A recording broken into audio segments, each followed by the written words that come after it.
queremos comentarle que estamos contentos de poder estar aquí compartiendo también la enseñanza de la palabra.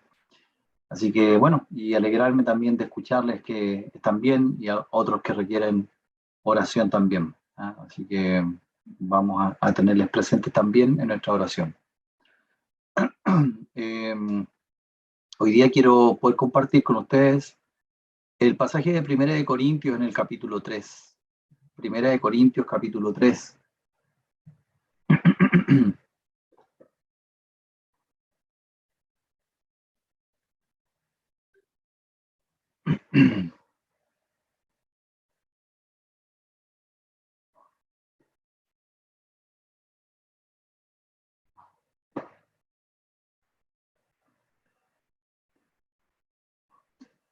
Primera de Corintios, capítulo 3.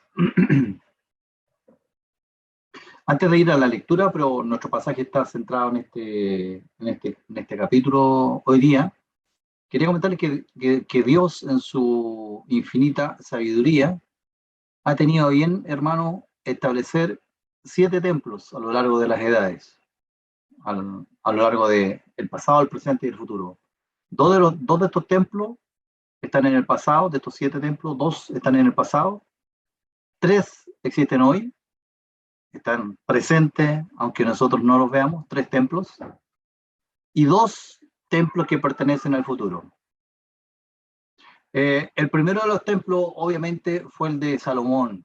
Ha habido otros templos más grandes que el de Salomón, pero probablemente ninguno más extraordinario, más espléndido que el suyo. Ese templo se mantuvo hasta que en una serie de invasiones, todas profetizadas por Dios mismo, en contra de Israel, una serie de invasiones de los babilonios, por ahí por el año 600, fue arrasado hasta los cimientos el afamado templo de Salomón.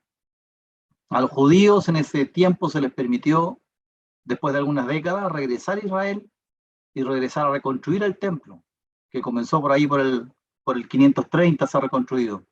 Pero el pueblo se desalentó, cambió sus prioridades, el trabajo se detuvo, hasta que nuevamente bajo el mandato de Ageo, Zacarías y el liderazgo de Zorobabel, por ahí por el año 520, el templo fue reconstruido una vez más, y este templo se le conoce como el segundo templo.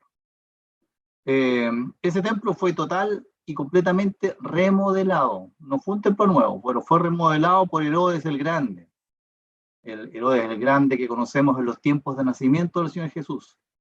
Su objetivo fue construir una estructura que duraría más que las pirámides. Eso era lo que él decía. Por lo que fue la construcción que continuó mucho más allá de la muerte misma de Herodes.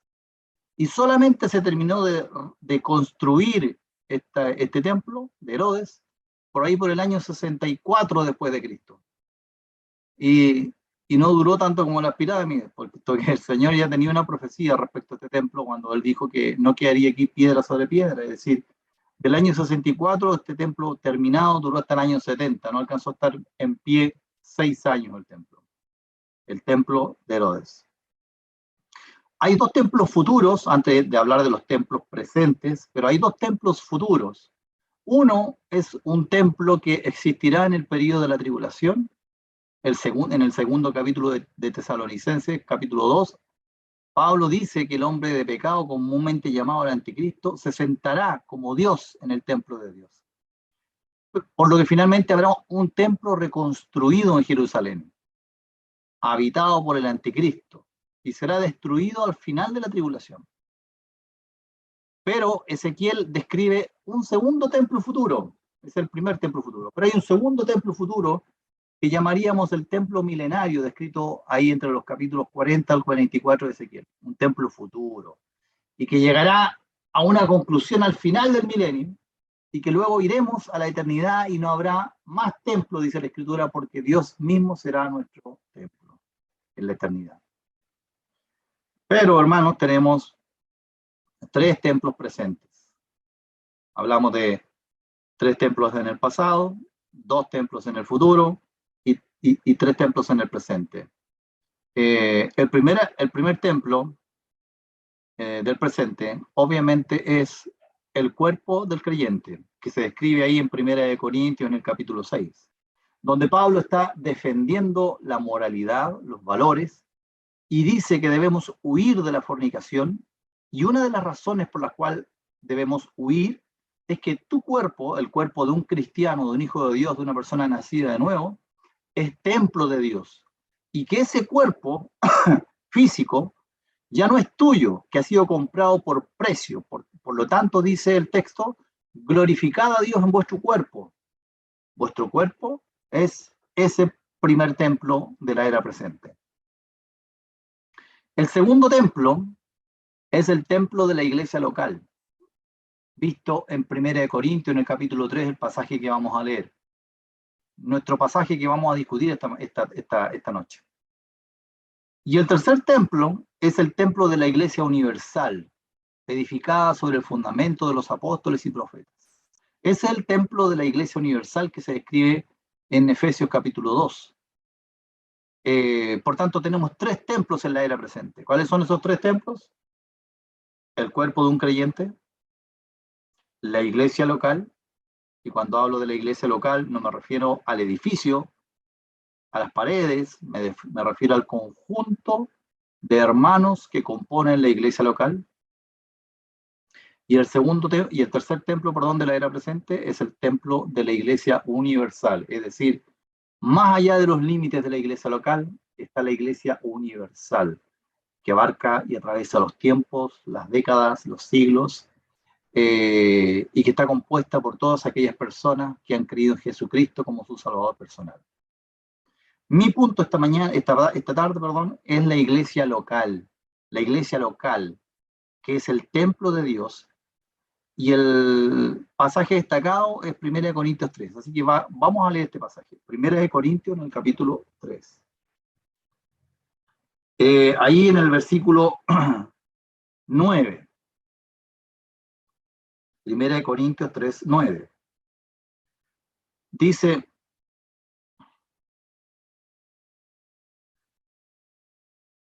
porque nosotros somos colaboradores de Dios y vosotros sois labranza de Dios, edificio de Dios. Conforme a la gracia de Dios que me ha sido dada, yo como perito arquitecto puse el fundamento y otro edifica encima, pero cada uno mire cómo sobreedifica. Porque nadie puede poner otro fundamento que el que está puesto, el cual es Jesucristo. Y si sobre este fundamento alguno edificare oro, plata, piedras preciosas, madera, heno, hojarasca, la obra de cada uno será manifiesta, porque el día la declarará, pues por el fuego será revelada, y la obra de cada uno, cual sea el fuego, la probará. Si permaneciera la obra de alguno que sobreedificó, recibirá recompensa. Si la obra de alguno se quemare, él sufrirá pérdida, si bien él mismo será salvo, aunque así como por fuego. ¿No sabéis que sois templo de Dios y que el Espíritu de Dios mora en vosotros? Si alguno destruyera el templo de Dios, Dios le destruirá a él, porque el templo de Dios, el cual sois vosotros, santo es. Nadie se engaña a sí mismo. Si alguno entre vosotros se cree sabio en este siglo, hágase ignorante para que llegue a ser sabio, porque la sabiduría de este mundo es insensatez para con Dios, pues escrito está: Él prende a los sabios en la astucia de ellos. Y otra vez, el Señor conoce los pensamientos de los sabios, que son vanos. Así que ninguno se gloríe en los hombres, porque todo es vuestro, sea Pablo, sea Apolos, sea Cefas, sea el mundo, sea la vida, sea la muerte, sea lo presente, sea lo porvenir, todo es vuestro, y vosotros de Cristo, y Cristo de Dios. Muy bien.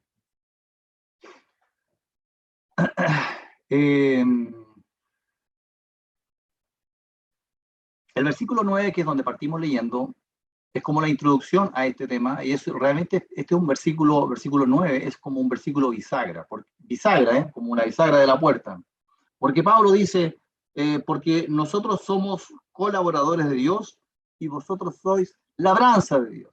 Y enseguida agrega y dice, como que mira para otro lado, dice, edificio de Dios. Uno podría llamar al orden a Pablo y decirle, pero a ver, Pablo, estás hablando de labranza y soy labranza de Dios, edificio de Dios. Se conoce como un versículo bisagra, es decir, da la vuelta y dice que nosotros mismos somos colaboradores de Dios, que ustedes son campo de Dios, y luego agrega, ustedes son edificios de Dios. Por eso digo que es un texto bisagra. Pasa de ser campo de Dios a ser templo de Dios, en un mismo versículo. Pasa de mirar el campo y de dejar de mirar el campo, que era todo lo que estaba mirando hacia arriba del versículo 9, a hablar de un edificio de Dios.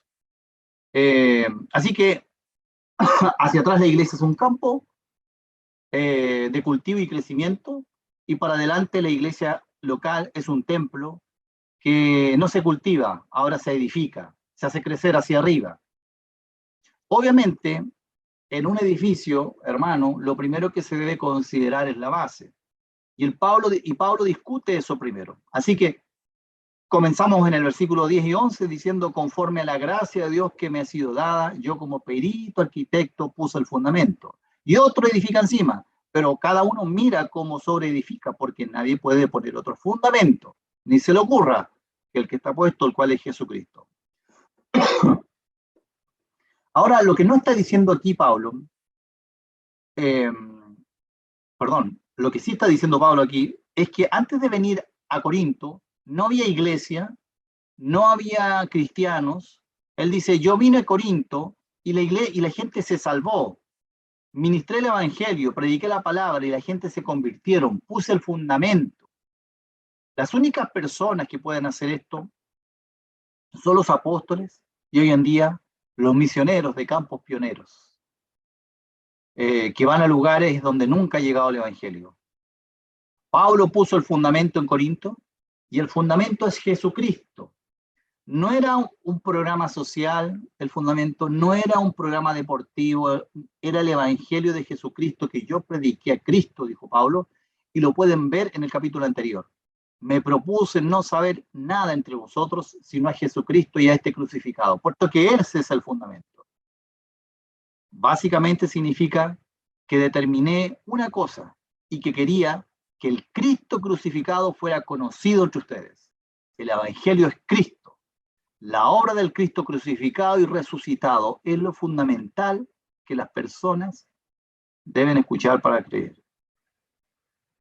Aprovecho de invitar a aquellos que pudieran visitarnos día tras día o vez tras vez a estas reuniones, a revisar lo que escuchan en esta congregación. Y con el mensaje que se van, reunión tras reunión, usted debe escuchar que Cristo, el Hijo Eterno, se encarnó, se hizo semejante a los hombres, con el único y gran propósito de morir en una cruz. No a manos de los romanos, no murió por culpa de ellos, sino morir, entregar su vida voluntariamente para que Dios, el Padre Eterno, en su justicia juzgara sus pecados sobre Cristo. Como está escrito, el castigo de nuestra paz fue sobre él.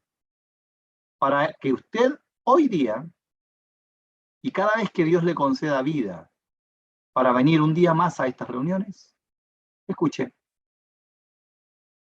y se persuada, sea persuadida a creer en Cristo como su Salvador, a ver en la muerte de Cristo el amor de Dios que la sustituyó a usted. Por eso el llamado del Evangelio es arrepiéntete y cree en Jesucristo. Ese es el fundamento. Ahora, otra gente viene detrás de mí a Corinto, Pablo está diciendo. Otra gente así como Apolos, pero no pueden poner otro fundamento. El único fundamento que puedes tener para una iglesia es Jesucristo, y ese fundamento ha sido colocado para que cualquier otro que venga tenga que construir sobre esa base, para que lo primero que habla sea el fundamento de Cristo. Ahora, sigue adelante, ya Pablo habló de los fundadores, deja atrás los fundadores, y ahora habla de los constructores, a los que sobreedifican. El versículo 12 dice, y si sobre este fundamento alguno edificare oro, plata, piedras preciosas, madera, heno, hojarasca, la obra de cada uno será manifiesta, porque el día la declarará, pues por el fuego será revelada, y la obra de cada uno, cual sea, el fuego la probará. Si permaneciere la obra de alguno que sobreedificó, recibirá recompensa. Si la obra de alguno se quemare, él sufrirá pérdida, si bien él mismo será salvo, aunque así como por fuego. Bien, aquí como que me huele que entramos nosotros, ¿eh? Los que ponen el fundamento, el apóstol Pablo, los apóstoles del Señor, los misioneros pioneros, pero aquí como que la responsabilidad empieza a llegarle a cada creyente, ¿eh? Sobre edificar. Las dificultades de estos textos que acabamos de leer, según yo, las dificultades de entenderlo, son, por un lado, que habla del fuego, y por otro lado, habla de materiales que se queman, ¿cierto? Habla de fuego, habla de heno, paja y hojarasca. Perdón. Mire, el fuego. El fuego en la Biblia normalmente nos habla de que Dios, eso es lo que representa el fuego en la Biblia. Normalmente nos habla de que Dios se está mostrando a los hombres. Cada vez que hay manifestación de fuego es porque Dios se está manifestando de alguna manera a los hombres. Se está manifestando su persona para condenar o se está mostrando para manifestar su grandeza, su inmensidad, su gloria. Yo diría que en este texto es para lo segundo, es el fuego que manifiesta la grandeza, la inmensidad, la gloria misma de Dios. Eso es como los dos usos que Dios hace del fuego en las Escrituras. ¿Recuerdan ahí la salsa ardiente que estaba encendida pero que no se consumía? ¿Ah? Bueno, y hay otro pasaje en Éxodo que dice que la gloria, cuando están en el monte Sinaí, dice que la gloria de Jehová reposó sobre el monte y la nube lo cubrió por 6 días. Y al 7º día, dice el texto, llamó a Moisés Dios de en medio de la nube, y la apariencia de la gloria de Jehová, era como un fuego abrasador en la cumbre del monte. Es decir, los judíos miraban la cumbre de ese monte y lo que veían era la gloria de Dios, la inmensidad de la gloria de Dios. ¿Y cuál era la apariencia de esa inmensidad? Fuego, abrasador, no cualquier fuego, un fuego abrasador. Entonces Moisés en medio de la nube entró y subió al monte, y estuvo Moisés en el monte 40 días y 40 noches. Por decirlo de otra forma, hermanos, este evento de 1 Corintios 3, donde habla del fuego, que el fuego la aprobará, es decirlo de otra manera, que sumerge la obra de cada creyente, las obras que realizó para el Señor, sumerge la obra de cada creyente, de cada uno, a ser probada para ver si esa obra es resistente a su grandeza, a su gloria. Esa es como podríamos decir una traducción del pasaje. Sumerge la obra de cada uno para ser probada, para ver si esa obra es resistente a la grandeza, a la gloria de Dios. Es una prueba. Porque a la eternidad, hermanos, para la eternidad, es decir, después de este momento de fuego de prueba, a la eternidad solamente pasan aquellas obras que estarán presentes delante de su gloria. Recuerden que los creyentes entrarán a la eternidad con cuerpos físicos a la eternidad, ¿cierto? Pero antes Dios los transformará para que estén aptos para su presencia. Cuerpos, dice, glorificados. Porque si no, estos cuerpos tampoco podrían pasar. Por tanto, las obras de edificación de la iglesia local, las obras de construcción que hayas realizado para Dios, hermana, hermano, definitivamente serán probadas. Y el test a usar, que aquí se describe como fuego, el test a usar es la intensidad de la gloria y grandeza de Dios. tan intensa como el fuego mismo. Es decir, tus obras, mis obras, van a ser probadas con la mirada de la grandeza de Dios. Le voy a poner otro ejemplo. Vamos entrando muy suavemente al pasaje. Cuando se construye un barco, se construye en tierra, ¿cierto? Los barcos no se construyen en el agua, se construyen en tierra. Antes de entregarlo, se realizan pruebas de estanqueidad que se conocen. Es decir, que no filtre el agua por ningún lado. ¿Y saben con qué lo prueban? Usted dirá, no lo prueban con tierra. No, ¿cómo lo van a probar con tierra? ¿Con qué lo prueban? El barco, para probar que es un barco que es digno del océano. Con agua del océano, pues. Con agua. Debe ser resistente al agua, no a la tierra, aunque fue construido en la tierra. Porque de aquí en adelante, su único ambiente será el agua. En la tierra solamente fue construido, pero fue construido no para la tierra, sino para el agua. Asimismo es esta prueba, hermanos. Las obras de los creyentes de edificación de la iglesia local fueron hechas estando aquí en tierra, pero no son para la tierra, son para la eternidad, para el mar de la gloria de Dios. Y para pasar de la tierra a ese mar debe ser probada primero. Y será probada con ese mismo mar, con el mar de la grandeza y de la inmensidad de Dios, con el fuego de la gloria de Dios. Tus obras, hermano, serán miradas por Dios mismo para ver si están hechas con material que resista, en la figura del barco, que resiste el agua, para ver si están hechas con material que resista su gloria. Vamos a poner una pausa en esto, pero vamos a avanzar de a poquito en la segunda dificultad del texto. La segunda dificultad del texto es la distinción de materiales.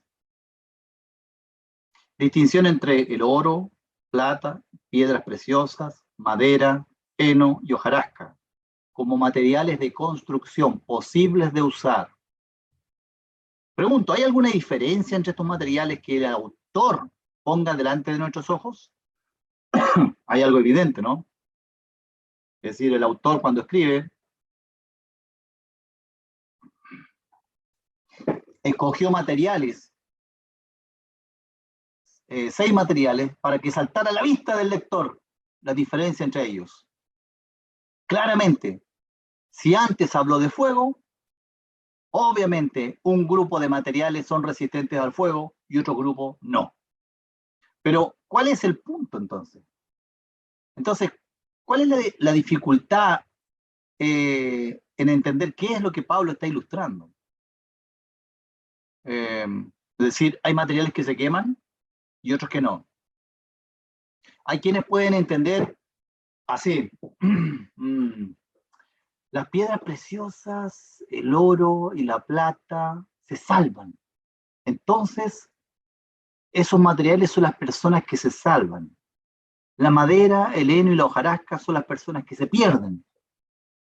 Claramente no, hermano. El versículo 15 lo descarta, dice, si bien él mismo será salvo, dice. Es decir, de esta prueba no salen personas perdidas por un lado y personas salvadas por otro. No. Eso no es el propósito de esta prueba de fuego. Bueno, entonces dirá Marcelo, la madera, la otra alternativa es que la madera, el heno y la hojarasca son pecados. Y el oro, la plata y las piedras preciosas son buenas obras. Eso es, Marcelo. De hecho, hermanos, he escuchado a predicadores decir a los creyentes, diciéndoles así, un día todos tus pecados secretos y pensamientos maliciosos saldrán a la luz para que todo el mundo vea cómo se queman. Y sabes que la religión católica también utiliza este argumento para indicarle a sus seguidores que por esta razón existe el purgatorio, como para terminar de pagar ahí. Tampoco, hermano, esa no es la intención del apóstol Pablo de explicarnos. ¿Por qué? Porque si tú eres un hijo de Dios salvado por su gracia perdonadora en Jesucristo, te pregunto, ¿cuántos de tus pecados han sido perdonados ya en esta vida? ¿Algunos? ¿Casi todos? ¿Todos? La Escritura dice que todos, enseña que todos tus pecados. Bienaventurado aquel cuya transgresión ha sido perdonada y cubierto su pecado, dice el salmista. En el Nuevo Testamento se nos dice, sabed pues esto, varones hermanos, que por medio de él, de Jesucristo, se os anuncia perdón de pecados. Y también en Colosenses dice, vosotros estando muertos en pecados y en la incircuncisión de vuestra carne, os dio vida juntamente con él, perdonando todos los pecados, anulando el acta de decretos que había contra nosotros, que nos era contraria, quitándola de medio y clavándola en la cruz. Así que no, esta instancia de prueba de fuego no es para quemar tus pecados que no hayan sido perdonados en la tierra, no, eso no es. Aquí no, esta instancia de prueba no tiene relación con el pecado. Ok, Marcelo, entonces ya me has descartado las dos alternativas que tenía en mi mente para estos materiales. Entonces, estos materiales, te voy a dar una tercera opción, Marcelo. Entonces, estos materiales son las buenas obras, todos ellos, incluso los que se queman. Y para diferenciar el oro, plata, piedras preciosas de la madera, el leño y la hojarasca, diremos que hay buenas obras y malas buenas obras. Creo que este no es el concepto bíblico correcto tampoco, que deseo dejar plasmado en esta reunión. Voy a orientarnos con un pasaje en Mateo en el capítulo 6. No es necesario que lo busquemos, yo creo que todos lo hemos leído y lo recordamos. En el Mateo capítulo 6, los primeros 18 versículos, este pasaje está inmerso en el afamado Sermón del Monte del Señor, que dura desde el capítulo 5 hasta el capítulo 8 de Mateo. Y dedica esta sección del capítulo 6, 18 versículos del capítulo 6, para hablar de la recompensa. Y lo dice en tres dimensiones que podían entender en tres dimensiones que los judíos de la época podían entender. Lo dice en tres buenas obras que podían ser recompensados. Pero la forma de expresarse del Señor para mí me deja en claro y me aclara un poco más este pasaje de 1 Corintios. Tres buenas obras que los judíos podían entender que podían resultar con recompensa o sin recompensa, quemados. Las tres buenas obras son limosna, oración y ayuno. Eran tres buenas obras clásicas para un judío, esas tres. Clásicas. El Señor no fue quien las enseñó en el Nuevo Testamento. Vienen de siglos en la tradición judía como buena obra. Limosna, oración y ayuno. ¿Y recuerdan? El Señor les dijo esta nueva dimensión de la recompensa respecto a esas tres buenas obras. Cuando des limosna, les dijo, no hagas tocar trompeta. Aquí vengo yo, para dar limosna. Y si lo haces, si haces esa buena obra, pero lo haces con trompeta, ya tienes tu recompensa aquí en la tierra, pero no en la eternidad. Y cuando ores, otro ejemplo, no lo hagas para ser visto de los hombres. Atención, voy a orar. No lo hagas para ser visto de los hombres. Pero si lo quieres hacer igual, ser visto de los hombres mientras oras, ya tienes tu recompensa en la tierra, pero no en la eternidad. Y cuando ayunes, no lo hagas demacrando tu rostro, porque estás ayunando. Porque si lo haces, si quieres demacrar tu rostro y andar despeinado, porque dices que estás ayunando por el Señor, y si lo haces, ya tienes tu recompensa en la tierra, pero no en la eternidad. ¿Se entiende? Es decir, dar limosna, orar y ayunar son buenas obras, independiente de la motivación ni el cómo lo hagas. Son buenas obras. pero dependiendo de la motivación de tu corazón al hacerlas, dictaminará si tendrás recompensa celestial o no. Si tu objetivo es la gloria aquí, en la tierra, o la gloria para Dios allá en la eternidad. Pero no importa si es donde recibas recompensa, es una buena obra delante de los hombres. Orar, ayunar y dar limosna. Es decir, hermanos, al igual que los judíos, usted y yo podemos estar haciendo exactamente la misma buena obra por la iglesia local. Podemos estar haciendo, fíjese bien, exactamente la misma buena obra por la iglesia local, por algún miembro de la iglesia, algo que explícitamente es indicado en la Biblia como una buena obra. Por ejemplo, predicar el Evangelio. Usted y yo podemos estar predicando el Evangelio. Podemos estar ofrendando incluso la misma cantidad de dinero o para un mismo propósito. Podemos estar acordándonos de las viudas o de los pobres, o podemos estar dedicando tiempo a la oración por los hermanos. Podemos estar ayudando materialmente a alguien, o estamos enseñando, como yo, por ejemplo, en esta instancia, enseñando a la iglesia una buena obra. Podemos estar discipulando, o podemos estar trabajando con niños, o podemos estar trabajando en la organización de una actividad para que la iglesia sea edificada. Podemos estar liderando un servicio para la iglesia, podemos estar planeando y poniéndonos de acuerdo para visitar a algún hermano, edificar mi propia familia, o trabajo espiritual con mi esposa, mis hijos, ocuparme de mis padres, etcétera, etcétera, etcétera. Podemos estar haciendo exactamente usted y yo, hermano, la misma buena obra. Y ambas tienen la calidad de buena obra. Pero no necesariamente ambos lo estamos haciendo para la gloria de Dios allá en la eternidad. Usted puede decir, es que todos los predicadores predican para la gloria de Dios. No, hermano, no necesariamente. Eso es algo que Dios juzga con sus ojos. Lo pongo como ejemplo en mí y en los predicadores. Pero es válido para cualquier buena obra. Usted y yo, hermano, podemos estar haciendo exactamente la misma buena obra, pero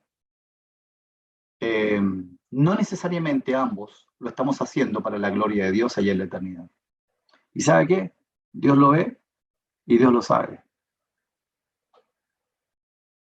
Ahora, entonces, ¿cuáles son las buenas obras que van a permanecer para siempre, para la perpetuidad? ¿Cuáles son las buenas obras que harán que este barco de la iglesia en la eternidad flote para la gloria de Dios? Pues aquellas que son hechas a prueba de la gloria de Dios, que es el fuego. Esas que son hechas a prueba de la gloria de Dios. Entonces la pregunta es, hermano, ¿qué materiales son resistentes a la gloria de Dios?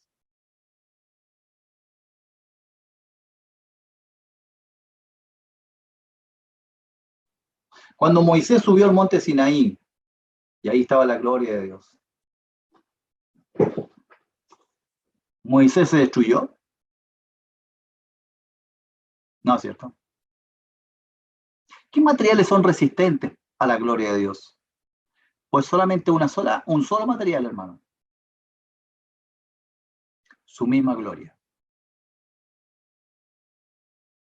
Entonces, usted va a decir ya, muy bien, excelente, muy bien, hermano, gracias por enseñarnos esto. Entonces, de aquí en adelante, yo haré todo para su gloria. Todo lo que haga lo voy a hacer para su gloria. Y entonces usted dirá, cada vez que me disponga a hacer una buena obra, diré de corazón, esto es para la gloria de Dios. Pues no, hermano. Eso que acabo de decir yo es una declaración hermosa de un buen deseo. No necesariamente una realidad. Que yo diga con mi boca, esto lo voy a hacer para la gloria de Dios. O que incluso ore y diga, Señor, que esto sea para tu gloria. No necesariamente lo hace ser para la gloria de Dios. No necesariamente lo hace inmune al fuego de prueba y que vaya a pasar la prueba del fuego. Vamos a leer algunos textos que nos orientan y que nos ayudan a entender cómo es que finalmente una buena obra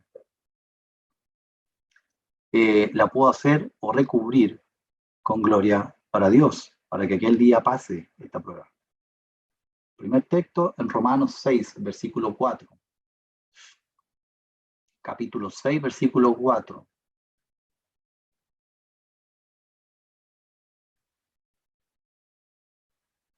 Dice, porque somos sepultados juntamente con él para muerte por el bautismo, a fin de que como Cristo resucitó de los muertos por la gloria del Padre, así nosotros andemos en vida nueva.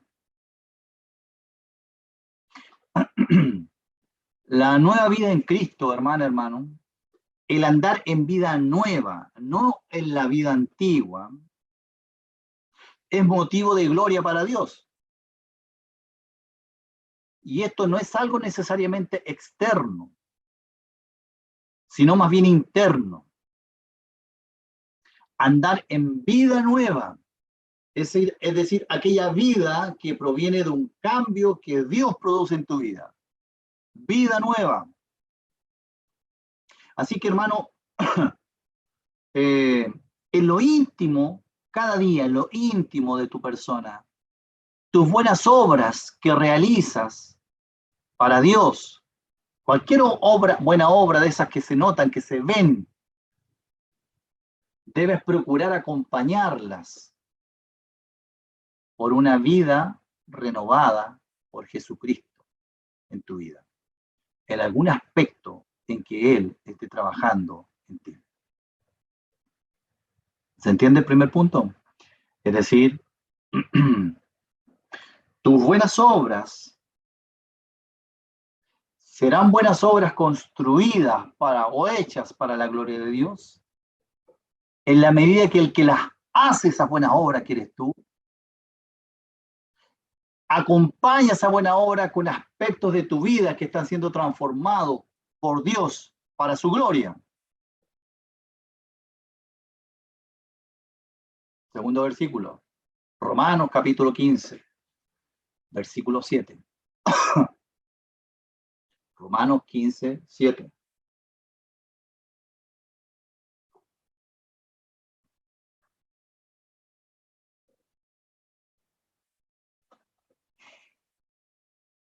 Por tanto, recibíos los unos a los otros, como también Cristo nos recibió para la gloria de Dios. Más material resistente a la gloria de Dios. ¿Qué es esto? A ver, hermano Marcelo, pero si yo hospedo hermanos en mi casa, yo los recibo.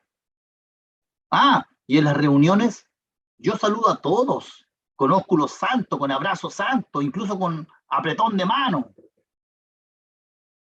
Incluso a ellos, dice usted ahí en su corazoncito. ¿Qué es esto, hermano, de recibirnos para la gloria de Dios? Bueno, arriba de este versículo 7 del capítulo 15 de Romanos lo dice. El versículo 1 dice, así que los que somos fuertes debemos soportar las flaquezas de los débiles y no agradarnos a nosotros mismos, recibirnos. Cada uno de nosotros agrade a su prójimo lo que es bueno para edificación, recibirnos. Porque ni aun Cristo se agradó a sí mismo, antes bien, como está escrito, los vituperios de los que te vituperaban cayeron sobre mí, recibirnos. Porque las cosas que se escribieron antes para nuestra enseñanza se escribieron al fin de que por la paciencia y la consolación de las Escrituras tengamos esperanza. Pero el Dios de la paciencia y de la consolación os dé entre vosotros un mismo sentir en Cristo Jesús, para que unánimes a una voz, ¿qué cosa? Material de construcción que resiste la gloria de Dios. glorifiquéis al Dios y Padre de nuestro Señor Jesucristo. ¿Qué es recibirnos? Recibirnos es soportar la flaqueza de los débiles. Recibirnos es no agradarte a ti mismo, a ti misma, en medio de la iglesia local. Recibirte es con decisión decidir agradar a tu prójimo en lo que es bueno. Recibirnos significa que de alguna manera estás involucrado en edificar la vida espiritual de tu hermano. Recibirnos. En esta buena obra que estás realizando, la pregunta es, ¿de qué forma estás imitando el sentir de Cristo en medio de tu congregación local? De no agradarte a ti mismo, de identificar alguna debilidad de un hermano que debas tomar sobre tus hombros y cargarla. ¿De qué forma Dios te está mostrando a algún hermano para que tú seas su fortaleza? ¿Estás llevando alguna carga? O incluso, ni siquiera carga, ¿estás llevando algún agravio de tu hermano? ¿Y lo haces de buena gana delante de Dios? Una vez un hermano me dijo hace mucho tiempo atrás, por un grupo pequeñito de hermanos que estaban molestos con otro grupo de hermanos, por X motivo, y querían que el otro grupo de hermanos cambiaran y dejaran de hacer eso. La pregunta, si no es pecado, hermano, ¿por qué no llevas el agravio? ¿Por qué tiene que cambiar? ¿Por qué te molestas? ¿Te cuestionaste antes de venir para acá y te dijiste, esto lo puedo llevar yo en mis hombros? Este es un agravio para mí, yo lo quiero llevar. Materiales que resisten la gloria de Dios. Otro versículo, Colosenses capítulo 1, versículo 27. Colosenses 1:27. A quienes Dios quiso dar a conocer las riquezas de la gloria de este misterio entre los gentiles. Riquezas de la gloria de este misterio entre los gentiles. Nuevamente, está hablando de materiales que resisten la prueba. ¿Cuáles son estas riquezas de la gloria? Cristo en vosotros, la esperanza de gloria. ¿Tengo alguna esperanza de que mis obras resistan la gloria de Dios? Claro, aquí tiene una clave. Es decir, hermanos, ¿qué es lo que a mí me entrega certeza, esperanza de la gloria de Dios? Dice, Cristo en ustedes, Cristo en nosotros. Es una esperanza segura, una esperanza cierta, de gloria ya en la eternidad. No solo de salvación, no solo de perdón, sino aún más, es nuestra esperanza de gloria. ¿Cuál es nuestra esperanza de gloria? Usted dirá, Cristo. No, no es Cristo. Cristo en vosotros. Toda la presencia de Cristo en tu vida, hermano. Todo rastro de su obra en tu vida, transformando tu vida, transformando tu mente, transformando tus acciones, transformando tu corazón, transformando tu voluntad, transformando tu conducta, transformando tu interacción con los distintos hermanos y personas que te rodean, transformando. Esa es tu esperanza de gloria. Es Cristo en ti. Entonces, ante las buenas obras que realizas, la pregunta y revisión que cada uno debe hacerse es cuánto está transformando Cristo ahí en lo más íntimo de mi ser. ¿Cuánto me está transformando? ¿Cuánto me está cambiando? Si no hay una claridad en tu conciencia que estás siendo dócil a la obra de Dios, es posible que se prenda el fosforito en la eternidad y haga así, ¡bum! Y se quemen todas las buenas obras que hiciste. Y tú vas a decir, pero Señor, pero si yo salí a predicar, salí a repartir tratados, fui diligentemente a todas las reuniones, Señor. Yo leía la Biblia, yo me arrodillaba a orar, Señor. ¿Cómo? Yo ofrendaba, yo visitaba, yo hacía todo esto. Pero nada de lo que hiciste, o muy poco para no ser tan tacaño, muy poco de lo que hiciste, fue recubierto para resistir la gloria de Dios. Señor, pero ¿cuál era esa forma? La única forma de que una buena obra pase de la tierra a la eternidad es que esa buena obra haya sido acompañada por la obra de Cristo en tu vida, transformando tu vida, transformando tus valores, transformando tu carácter, tu conducta, tus pensamientos, tu corazón, tus afectos, transformando desde lo íntimo de tu ser tu relación con tu propia familia, con tus hermanos, transformando tu relación con los seres queridos, con los no tan queridos, con los odiados, transformando. Si no hay presencia de Cristo en tus buenas obras, pero no presencia de Cristo en tus labios, sino presencia de vida en tu vida, allá se quema todo, hermano. Pero por otro lado, toda obra, hermano, en que Jesucristo tuvo una participación desde adentro de tus huesos, será una obra que permanecerá y brillará por toda la eternidad. Vamos a un último versículo, creo que el último. Segunda de Corintios, capítulo 3, versículo 4. Segunda de Corintios 3, 4. Tal confianza tenemos mediante Cristo para con Dios. No que seamos, versículo 5, no que seamos competentes por nosotros mismos para pensar algo de nosotros mismos, sino que nuestra competencia proviene de Dios. Verso 8. ¿Cómo no será más bien con gloria el ministerio del Espíritu? Verso 11.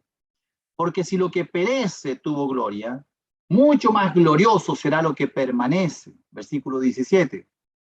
Porque el Señor es el Espíritu, y donde está el Espíritu del Señor, allí hay libertad. Verso 18. Por tanto, nosotros todos, mirando a cara descubierta como en un espejo la gloria del Señor, somos transformados de gloria en gloria en la misma imagen, como por el Espíritu del Señor.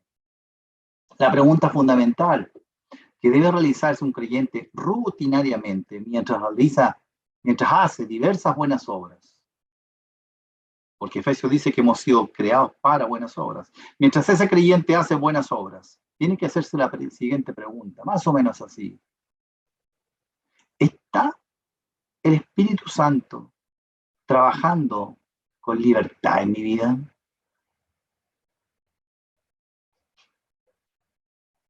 Ah, sí, porque el Espíritu Santo me guió a entregar un tratado. No, no, no, no, no.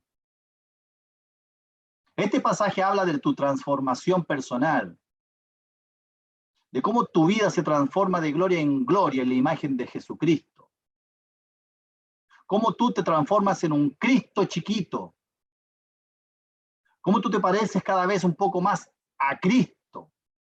¿Está el Espíritu Santo trabajando con libertad en mi vida? Porque donde está el Espíritu del Señor, allí hay libertad. ¿Estoy siendo transformado por la obra de ese Espíritu Santo en mi vida personal? Tus buenas obras que realizas para Dios pasarán esta prueba de gloria en aquel día.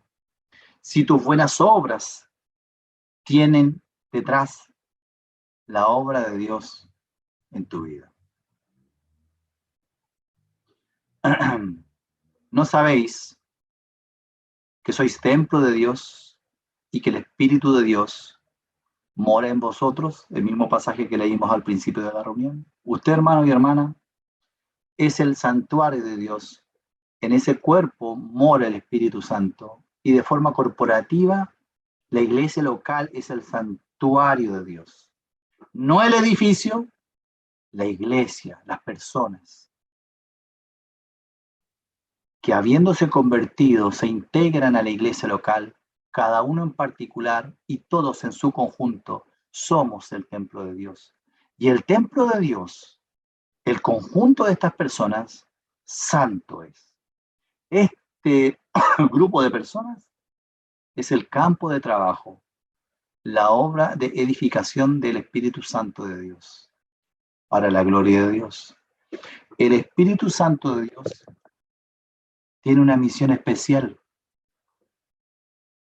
Así como nosotros tenemos la misión de predicar el Evangelio, de enseñar la palabra, el Espíritu Santo tiene la misión de transformar tu vida y transformar tu persona en una persona cada vez más parecida a Cristo. Pequeños Cristos.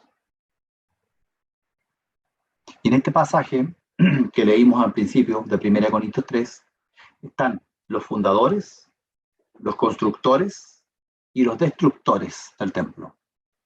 Y en este punto especial puedo comentar que yo, en el punto de los destructores, no voy a hablar de eso, pero puedo comentar que no veo ningún otro pasaje tan fuerte sobre el cuidado con la obra de Dios, el cuidado con el trabajo que Dios está realizando con las personas creyentes, el cuidado con esas personas. Y en 1 Corintios había personas que causaban divisiones en medio de la iglesia local. Y Dios les advierte en este solemne texto. Finalmente, hermano y hermana, si la iglesia local es el templo de Dios, entonces cada persona creyente debe estar involucrado en esa iglesia local. Cada persona debe estar involucrado en el ministerio de la iglesia local, poniendo para la edificación de esa iglesia no sus manos, no de su tiempo, no de su dinero, poniendo para la edificación de esa iglesia local lo que Dios está haciendo en su propia vida, en lo íntimo, en lo personal. Poniendo en segundo lugar sus dones espirituales que Dios le ha dado para el servicio. Esas dos cosas son las que el creyente debe poner como materiales para construir, para edificar la iglesia. ¿Saben qué? Y con esto cierro. Qué hermoso es tener agendado con el Señor esta instancia de prueba, de fuego de prueba, que está escrita en 1 Corintios 3. ¿Sabe por qué? Porque va a probar todas nuestras buenas obras, las va a probar toditas, no se va a salvar ni una, todas van a pasar por ahí. ¿Y sabe lo que trae consuelo, gozo y alegría a mi corazón? Lo comentaba con mi esposa hace algunos días atrás. Es que en el ejemplo de ese barco que sale, zarpa hacia alta mar, pero hacia la eternidad, hacia el barco de la iglesia que va a zarpar en la eternidad y que estuvimos construyendo aquí en la tierra, que cuando ese barco haya pasado la prueba y se hayan quemado todas las buenas obras que hice sin Cristo, todas las buenas obras que hice sin la edificación de Cristo en mi propia vida. Pero ¿sabe lo lindo? Que van a pasar todas las buenas obras que hice con mis manos, que hice con mi tiempo, que hice con mi dinero, pero que la hice teniendo en mi interior la obra de Cristo que estaba realizando en mi vida, con su huella. Y cuando en la eternidad el barco de la iglesia haya zarpado por las aguas de la eternidad, habiendo pasado esta prueba, podremos mirar a esa iglesia y podremos gozarnos identificando pequeñas muestras en ese barco de lo que Cristo hizo en la iglesia a través tuyo. Y ahí va a estar por toda la eternidad plasmado en ese hermoso barco.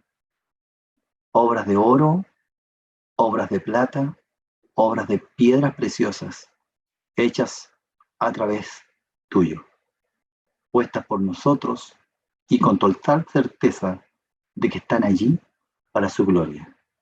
Que Dios bendiga su palabra.